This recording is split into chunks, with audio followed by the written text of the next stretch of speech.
ஜெயலலிதா ஆவி தன்னுள் இருந்து பேசுவதாக ஸ்ரீமரிசி சாமியார் ஓ பன்னீர்செல்வத்தை இன்று சந்திக்க வந்திருந்தார்.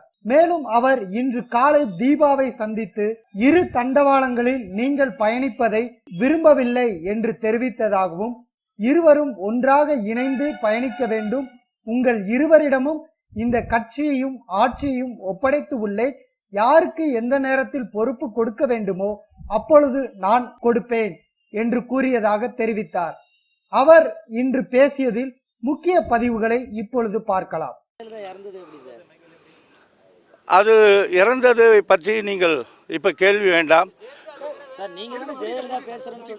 ஆமா, மத்தது மட்டும் சொல்றீங்கல்ல.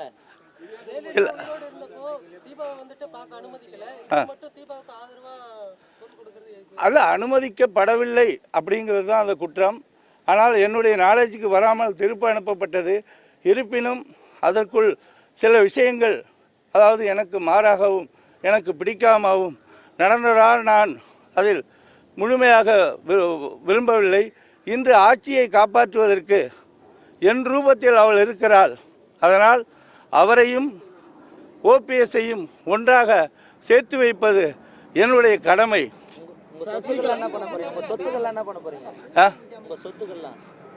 சொத்துக்கள் எல்லாமும் சரியான முடிவை அரசாங்கம் எடுக்கும். அரசாங்கத்துக்கு கண்டிப்பாக நான் செயல்படுத்த, நான் ஒவ்வொருடைய மனதிலும் இறைவன் என்ற ஒரு உண்மை, நான் இறந்த பிறகும் நான் பிழைக்க வேண்டும் என்று இந்த தமிழகத்தில் ஒவ்வொரு கோவிலிலும் வேண்டிய வேண்டுதலில் ஏற்பட்ட இறைவனுடைய பரிபூரண ஒரு சக்தி என்னுடைய ஆன்மாவோடு சேர்ந்து கண்டிப்பாக தமிழகத்தில் மறுபடியும் அதிமுக நிச்சயமாக மலரும் என்பதற்காக நான் ஆவியாக இருந்தும் நான் செயல்படுவேன். இது யார் உடம்புக்குள் வேண்டுமானாலும் கூர்ந்து பேசுவேன். இப்பொழுது இவரை எடுத்துக்கொண்டேன். இறந்தே தான் நான் என் வீட்டிலிருந்து வெளியே வந்தேன்.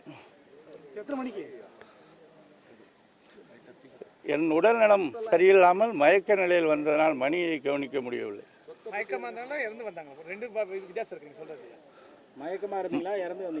இறக்கும் தருவாளில் மயக்கத்தில் இருந்தேன். மயக்கத்துக்கு பிறகு இறந்து விட்டேன்.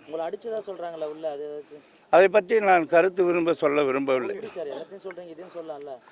இது ஆன்மா சொல்லும் வார்த்தையை தான் பேசும் ஒரு கருவியாக சொல்ல விரும்பவில்லை. இதற்கு நீதிமன்றம் பதில் சொல்லும். அதற்கு ஓபிஎஸ் மூலம் தொடர்பு கொண்டு அவரை தூண்டியிருக்கிறேன்.